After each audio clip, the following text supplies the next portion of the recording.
Anandorup, thank you so much for joining us. Take us through some of the findings. Which are the sectors which are actually going to give increments upward of 7.3%? First of all, thank you very much for having me on this and for featuring our report. So 7.3 is obviously a significant, if you look at history, the last 20 years of pay increases in India, 7.3 is probably one of the lower increases that you would have seen in this period of time. But if you contrast that with what we saw last year, this is almost close to almost doubling of the pay increases that we saw last year around the same time. So last year in when we looked at the data around July, August, most organizations were saying they were going to give increases anywhere between 3.5% to 4%. Compared to that, we are now looking at 7.3, 7.5 odd percent increases. So, first of all, to your point, it's absolutely fair that there is a significant improvement, and you can only hope that this continues going forward. From a sectoral standpoint, I would say, and again, it's very intuitive. Technology as a sector is at the higher end of the spectrum. You see a lot of the e-commerce companies, IT product companies, even the back offices, the GICs, all of them giving 8% plus increases. The other sector, and again, this is intuitive, is the life sciences sector, basically the pharma companies, where you're seeing 9% plus increases. So these two sectors, I think, are at the top of the spectrum. And at the bottom end of the spectrum, again, it's again self-explanatory. You have services companies, and services companies primarily, if you look at hospitality, restaurants, retail, etc., they fall absolutely at the bottom end of the spectrum. So that's a range broadly. Here, 7.3% increment in the pre-COVID salaries, because a lot of companies across the boards had slashed employee salaries last year. So the 7.3 is on the slash salaries or on the pre-COVID levels? No, this is pre-COVID. So okay. So you're right. A lot of people had slash salaries, but almost all companies have gone back to the previous salaries. There are a handful that haven't changed the salary cuts, but most have. So this is, I would say, this is pre-COVID salaries. Right. So what's the kind of trend that you're seeing? Your survey suggests that 92% of companies are indeed going to give an increment this year. This, as compared to last year, was only 60%. So last year, of course, is understandable because of the pandemic and because of the impact that the pandemic had on corporate India. But this time, 92%. Is 92% a good trend to go with? Is that a good average to go with based on your experience of doing such surveys in the past? So usually it's 100%, or let's say 99%. This year, 92% basically means that there are still some sectors and some companies that are struggling. And we can see that around us, right? Certain sectors have still not come out of the woods. So, but I think the broader positive message is that it is still 90% plus organizations that are doing it. At 92, 93, it doesn't matter so much. But the main point is that most organizations are going to make pay increases. Right. I also read in your survey, in fact, I'm referring to it right now, that there is a good 1.3%, 130 basis point difference between the average salary doled out in 2019 versus what is expected to be doled out this year. So this year is 7.3, but data from 2019 suggests that the figure was at 8.6. So what are your views on that? I mean, this is still, while the difference may be just about 1% or so, but overall in the wealth of the country, from an overall employee wealth perspective, the 1% does matter. So what do you feel about this statistic? Oh, absolutely. The 1.3% is a very material number, I would say. So see, that's what I was saying, that if you look at 10 years ago, at an average, every year pay increases were in the region of 10% plus. So it would be 10.3, 10.4, 10.2. It used to be in that range, and then it started going down a little bit. And we saw 2018-19 being slightly muted years. 2018 was in the 9% range. 2019 went down to 8.6, and now and then there was a blip year of COVID at 4.4, etc. We are back to 7.3. In a sense, this is a correction. It's a rebound for sure. So we have the past is behind us. We're now looking forward. It's a new start, perhaps. Right. But materially speaking, sorry, go ahead. Go ahead. You were saying. Yeah, so I was saying, 12% of the organizations, 12% of the companies that you have surveyed are also promising a double-digit increment this year. So become a party spoiler. Tell us which are these companies which are actually going to give double-digit increments. You have to ask them actually. But I'd say that Okay, you will which find this sectors? largely in Which the sectors should we expect this IT from? product, IT product largely. IT product? Okay. What about life sciences? You said life sciences is just about 9.2%. These are the guys who, with the overall healthcare scenario in the world right now, would be the ones that may want to keep their employees motivated. That's not the case?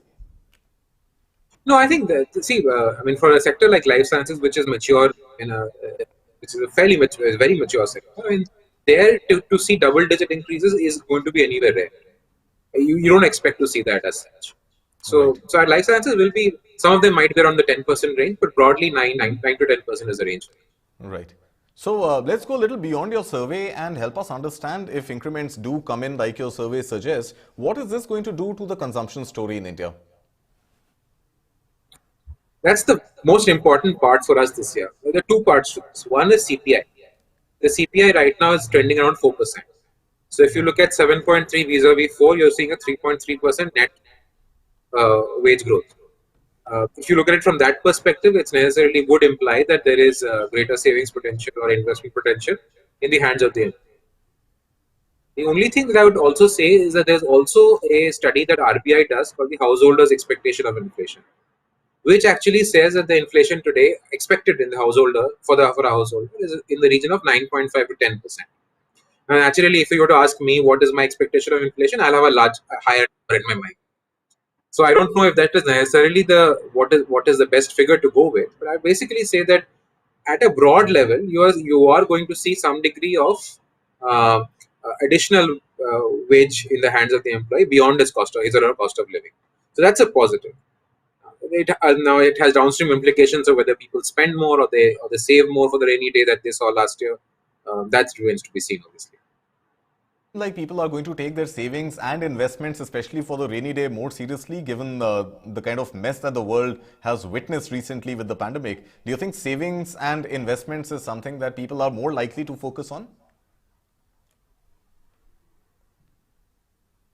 I mean, it's a difficult thing to say because if you look at it, interest rates are not at the highest. So the Right, most obvious place for saving, fixed deposits, etc., is not the most attractive thing right now. right, I don't know how people are looking at markets, but I'm sure everybody has worries about where it will go and so on. right, So I think there will be a lot of focus on savings for sure.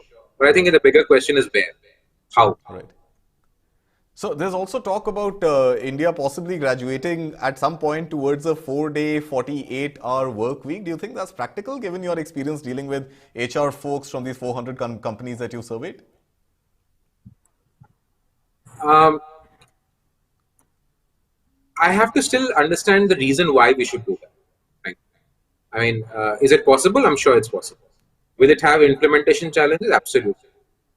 But how? But if the benefit does seem very clear and very significant, then I'm sure a 4-day work week is something that companies would want to do. But I don't know if the benefits are very visible at this point of time. But do you think culturally we are attuned to a 4-day week? Our bosses, our employers, are they attuned to a 4-day working week given the fact that, office timings are not really sacrosanct and there are multiple industries where weekends are also, involved in office calls and meetings and presentations. Is it a practical thing to do for India? Which is why I'm saying, right? I mean, if you tell me to do a 4-day week, I'd love the idea. But how the implementation is a big question.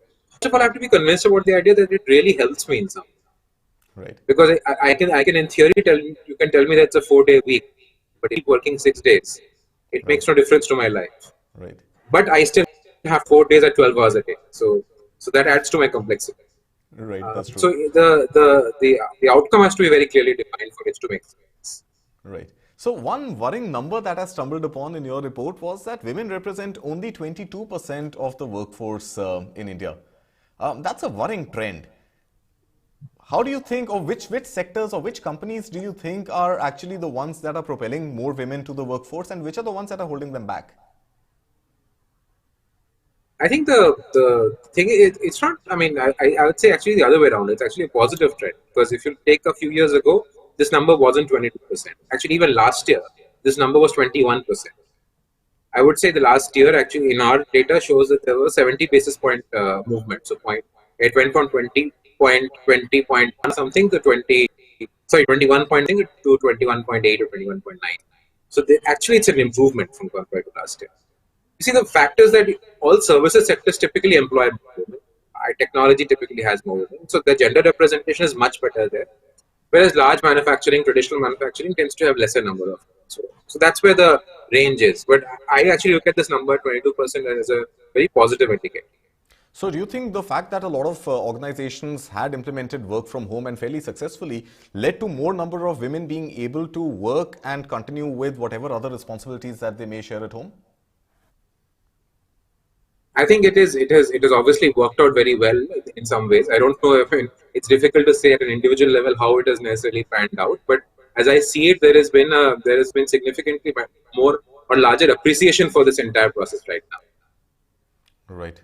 Anandorup Ghose, thank you so much for joining us on Money9. Pleasure having you with us. And yes, 7.3% increment on the cards, average nationwide across the 400 companies that were surveyed. Thank you so much for joining us on Money9. Have a nice day.